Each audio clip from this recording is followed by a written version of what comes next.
you struggling to make sales from the views that your Etsy shop gets and you're not sure what else you can do to make those all-important sales?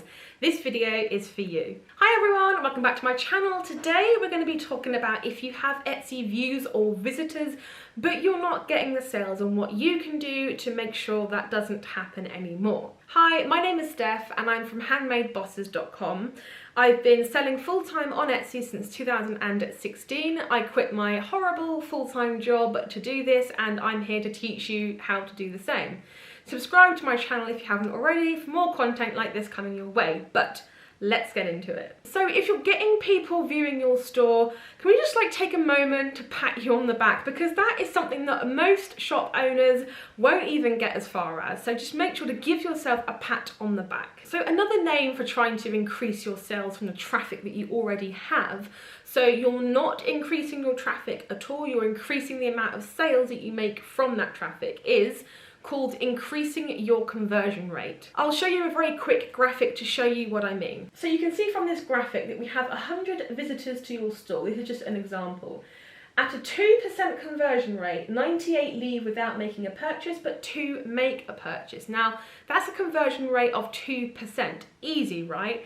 Now let's look at the next graphic. You have the same 100 visitors to your store, but with a 4% conversion rate, you're effectively doubling the amount of people that make a purchase. So you can see that just by increasing your conversion rate, we're not actually increasing the amount of traffic that you have to have.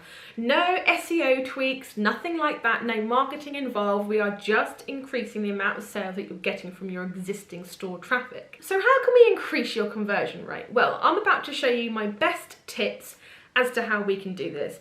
These tips and more are also available on the cheat sheet that I've made for you, which is in the description box below, and I've also popped in there a copy of the graphics that I've just shown you in case you ever need a visual representation of what I mean. So tip number 1 is take a look at your most popular listings and see if anything is turning the buyer off. Sizing errors, spelling mistakes and small descriptions are all things that can make a potential buyer click off your listing. The aim of the game here is to guide your viewer or visitor or potential customer as quickly and easily through the checkout process as possible. You want to make sure that you're looking at your listings from a buyer's perspective.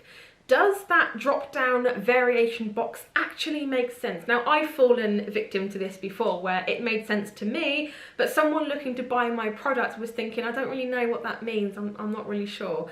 And although you may be thinking, well, they can message me, that's fine, 50% of people will not message you because they're in a rush. They just want to get their gift. They want to just go to a shop that is already nice and clear, laid out, and that shop might not be yours. So make sure to go through your listings and see if that could be the case. Number 2, look at your images. Now, your first image may be enticing enough for the customer to actually click on your product, but are they showing off the product as well as you'd hoped? Don't forget that your buyers cannot touch or feel or hold the product that you're trying to sell, so your photos have to do that for them. They are relying on your images to kind of show them how that product will work for their lifestyle.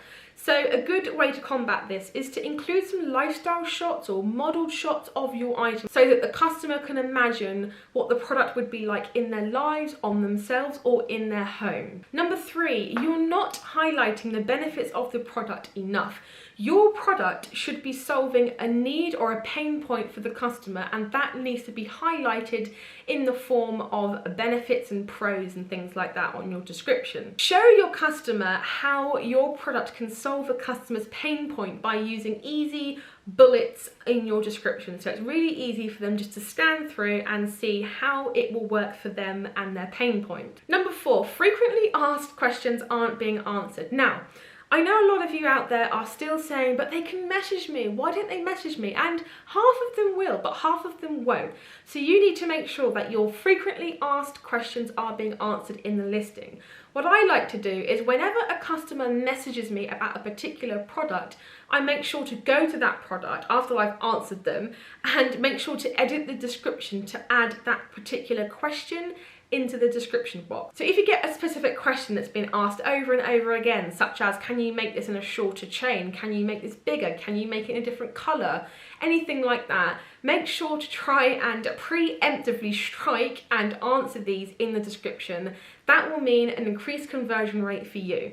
Number 5, make sure that the right people are finding your listings. So this could be maybe that the keywords that you're using in your titles or your tags are what you think are the right keywords, but maybe they're not accurately describing the product enough, or maybe the people that you think may want to buy the product actually doesn't. It may be that your target market is a little off. Have a look at your target market profile and compare it to your actual customers, because it may be that there is a disconnect there. So guys, I hope you enjoyed the video. It's a very quick one just to help you guys out very, very quickly. I know that the holiday season is coming up shortly, so I don't want to take too much of your time. Subscribe if you haven't already. Give this video a big thumbs up. Download the cheat sheet below, and I love you all, and I shall see you in the next one.